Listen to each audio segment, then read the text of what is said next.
Okay, good afternoon, everybody. It's Theodore from the Caribbean Facebook page here.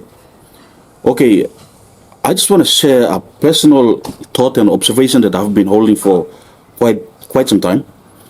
Okay, I have been expecting to see one particular topic to take the center stage of our parliament sessions lately and previously, but this never happened.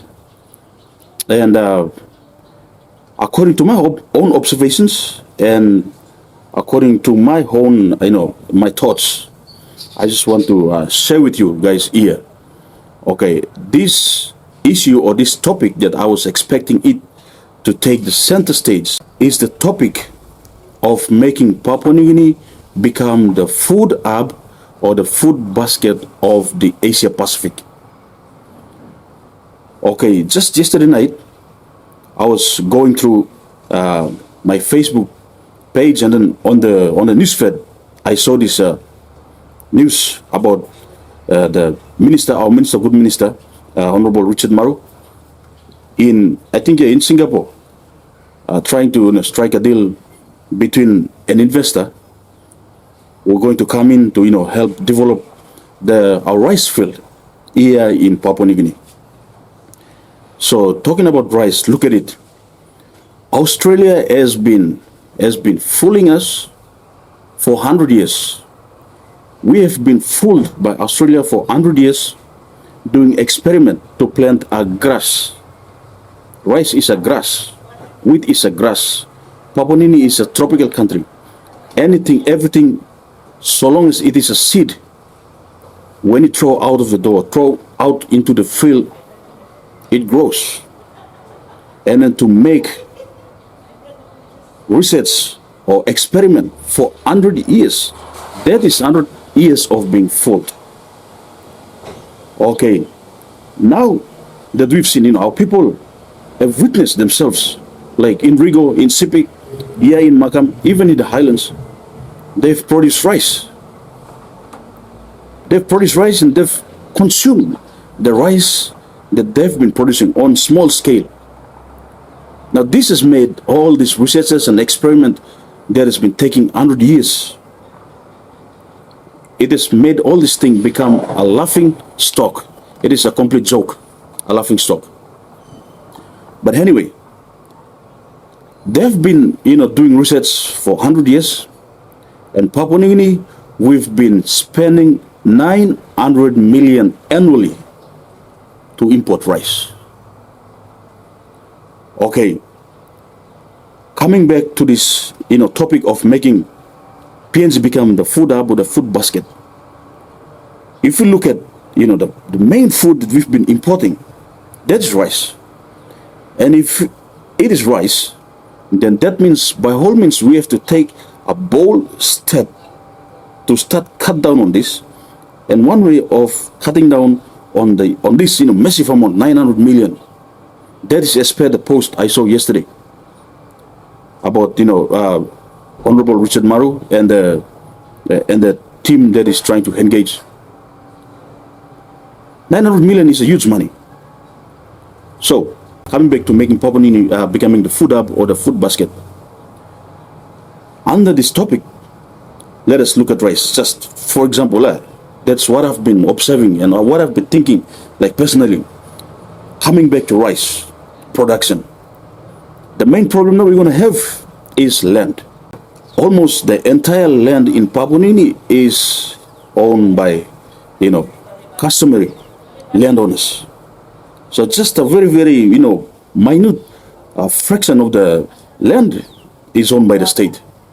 So now the big challenge here we're going to face when it comes to involving in and establishing big commercial farms, like especially for rice farm, it's going to be land. So I just want to say this, it's not a big thing, just a very minute, insignificant thought of mine I want to share with you guys. So just hear me out. Okay, take for example, let's take Makam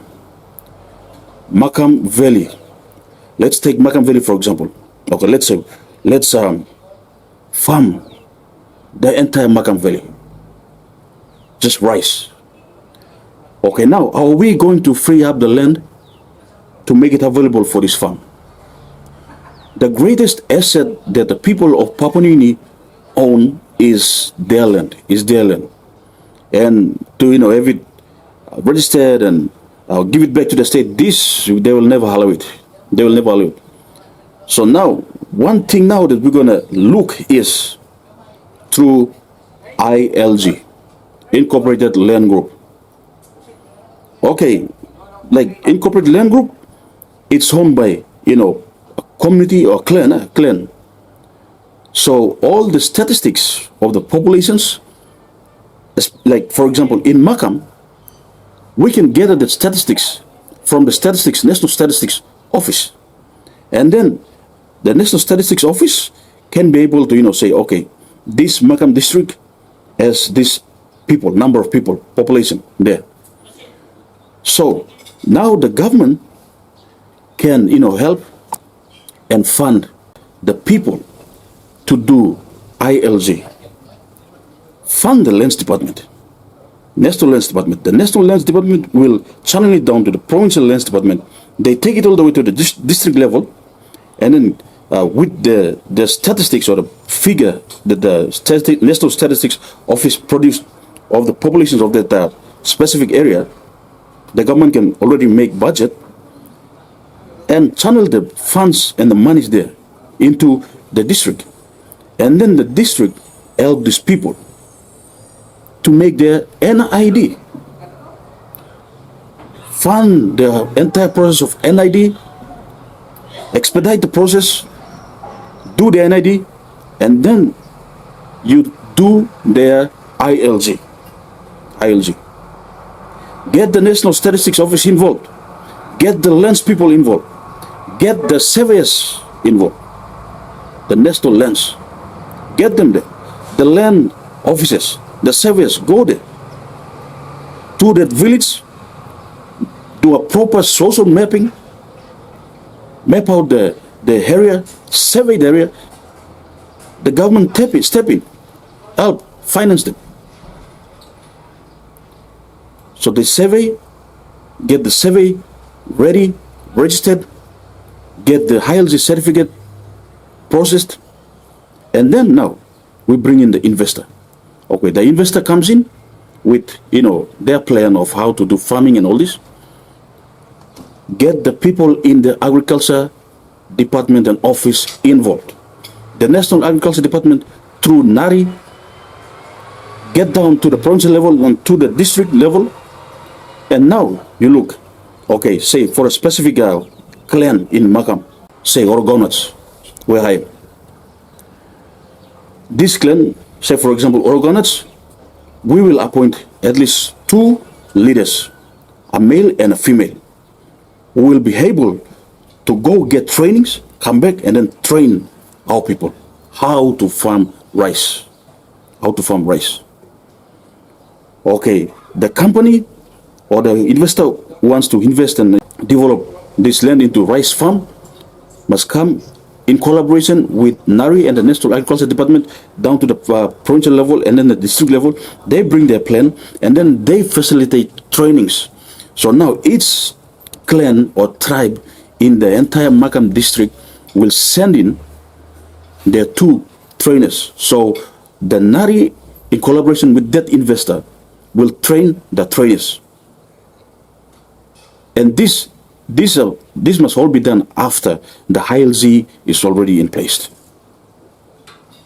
Okay, we train the trainers, they will go back and then they will train their people. So NARI, again together with the investor, supply the necessary materials to facilitate those trainings. When the people are already trained, now the people can go into agreement with the company, with the help of people like the Lands Department and all these guys, through the provincial district office and then to the provincial office. We explain to them, this land is yours. The company is not gonna take it, or the government is not gonna take it. This land is yours, but the company will see the land that will be feasible for the project. And then the company is okay, we will extend our farm to this land, it will cover this land, this much land, this much land. So all this land, different clans, they will already have their ILG in place. So what the company is going to say is, okay, we are going to roll out our farm on this land, on this piece of land. So the land is yours, but whatever that is necessary to do to meet the requirement of a farm, we're going to do it on the land. Okay, you, the landowners, you are going to farm your own land, and they give them target to achieve. So the company will produce and provide the materials, necessary materials, the seedlings, and then constant monitoring. This must be done by the company. So now the people, they farm their own land to meet the company's requirement. To meet the company's requirement, the production requirement and all this stuff. And then the company pays them money. Pays them money. It can be like in fortnight, or if not, according to whatever terms and conditions they agree to. Pays them the commission, pays them a bit of money. So now the people will make money from their own land, and they will the rice that they produce, it belongs to the company. The company gets the rice, it pays them money. It pays the money. Just like what Table Bed has been doing for the chicken. They've been piloting poultry projects. Something like that will work out. Because if we are looking at purchasing massive land for massive agricultural activities like farm, rice farming, I tell you, it's going to be very, very hard. It's going to be very, very hard. Because the people will not want to give up their customary land. This is the only biggest asset the people have. So one way that, according to my understanding and from what I'm seeing, that is possible, I'm just sharing with you guys. So you guys, think about it. Think about it. So that's how we can start, produce rice in massive, scale. Places like, the Makambweli, the Sipik Plain, these places have the potential to just almost employ all the unemployed youths and unemployed populace of this particular, districts or province.